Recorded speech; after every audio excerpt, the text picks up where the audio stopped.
Darth Vader. The man needs literally no introduction. Even his breathing is one of the most iconic things in cinema. And obviously, since his introduction all the way back in 1977, he's still been in a plethora of projects. Some good, some bad.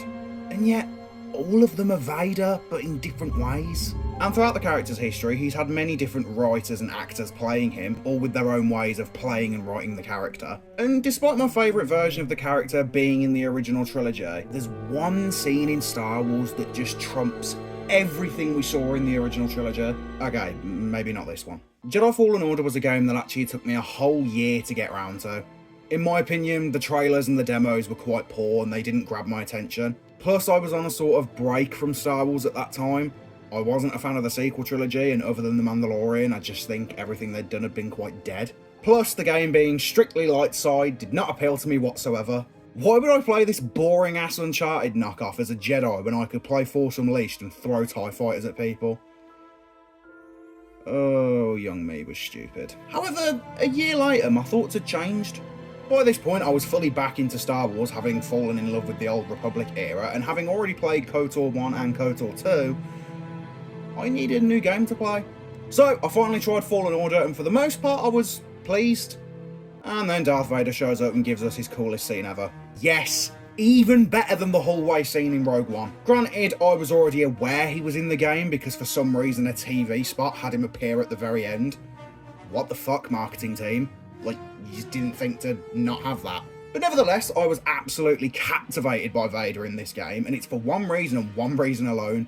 You are actively playing through this situation, and you are absolutely powerless to do anything. By this point, you fought Inquisitors, Purge Troopers, giant bat things on Dathomir, space zombies, and obviously Ogdo Bogdo. And then you're immediately humbled by Lord Vader. It's perfect. It's absolutely perfect. And speaking of perfect, this is the best introduction to Darth Vader that we've ever gotten. There is absolutely no indication that Vader is even at this fortress. You don't know he's there, and then all of a sudden, we hear him, we see him, and the same fear that Triller feels is the exact fear that we as the player feel. We basically just realise that we're fucked.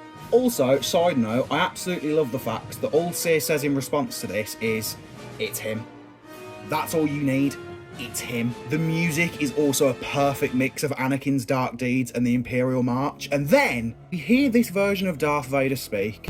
You have failed me, Inquisitor. What the fuck? You're telling me that's not James Earl Jones? I'm not kidding. When I first played this back in 2020, I genuinely thought James had come back again. For those that don't know, it's Scott Lawrence, and in my personal opinion, this should be the man that voices Darth Vader from now on. He's the perfect follow-up to James Earl Jones in every way. The way his voice sounds like a booming whisper, and the way he says certain words. Perfection. Anyway, he does away with Seer pretty quick, which is absolutely hilarious, but it sets up Vader for this game perfectly. And then this game gives you possibly the best objective in all of gaming. Run. Vader's in hot pursuit, literally bending the bridges around us like paper. And if he catches Cal, he's going to metaphorically bend him over. Finally make it to the lift and get the fuck out of there before he can get us. And finally, we're safe. You just need to run to the exit, get back to the Mantis. Seems simple enough. Oh god, how the fuck did you even get up here so fast? There was a little Spanish fleet, a record star, he thought he'd be. I love this so much. It's so like Jason Voorhees that I can't not love it. All hope is lost, it seems. BD pitches into hell, we go for a stab, but there's no point. We get thrown across the corridor, we get stabbed with our own lightsaber, and then Seer comes to the rescue and saves the day.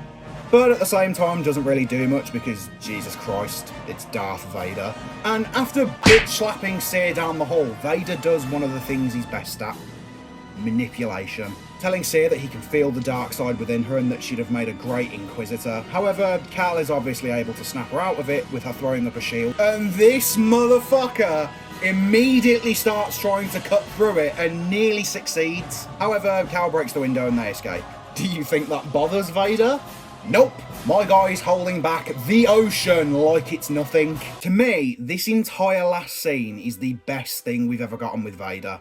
Now don't get me wrong, the hallway scene is absolutely incredible, but this is way better, and it is simply because it's a video game.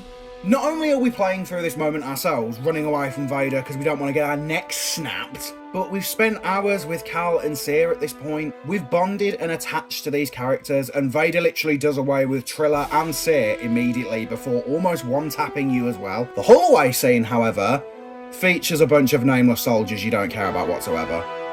We know that the plans escape Vader's grasp and that he catches up to the Tantive 4 later on, and don't lie, you were cheering when you saw Vader lift a gun to the ceiling before cutting him in half. Come on now. Shit's badass. And that is it. That is really all I have to say about this scene with Vader. And while, yeah, it's not as nuanced as some of the stuff in the original trilogy, it's something that made me feel absolute dread while playing. Something I never got watching Vader do things on screen. I always cheered for Darth Vader because he's a badass. I never felt scared as a kid when he cut Luke's hand off. I never felt bad when I choked Wookiees to death in The Force Unleashed, and I definitely wasn't worried about these guys in Rogue One. All of that is flipped on its head in Fallen Order in my opinion, and that is why it is Darth Vader's best scene.